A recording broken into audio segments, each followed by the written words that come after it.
我哋嘅曾夏會長一直想令高達模型對戰更加普及，所以佢成日都出錢出力支持更多優秀人才參加對戰嘅。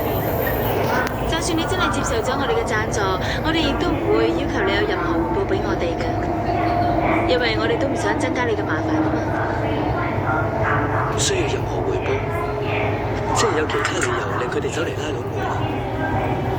你覺得點？我好榮幸啊！真係好多謝貴公司咁睇得起我。係咁，我唔客氣，接受貴公司嘅贊助啦。好多謝你，我哋嘅曾夏會長一定會好開心嘅。係咁，我而家就帶你去睇下我哋嘅公司嘅工作室先啦。唔使，我唔使參觀噶啦，因為我嘅戰國迷惘已經調教到非常完美嘅狀態，亦都冇必要再做強化嘅工作。只不過有一樣嘢，我係好希望 PPSE 可以幫到我手嘅。係乜嘢？高達模型嘅對戰系統，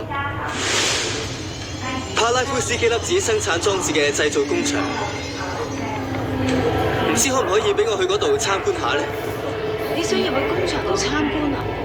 如果可以了解粒子嘅製造過程嘅話，咁就可以進一步提升高達模型同帕拉夫斯基粒子嘅配合程度。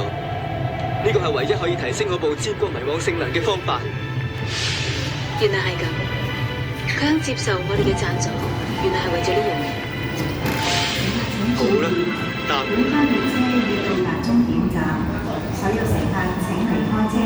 我明白啦，等我同高層傾下，希望上邊可以批准你參觀啦。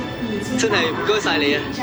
只不過我諗要多啲時間先可以攞到高層方面嘅許可，我就安排下一場半準決賽完咗之後先參觀，好嗎？我明白啦，係咁，當得到許可之後，我會盡快過嚟通知你㗎啦。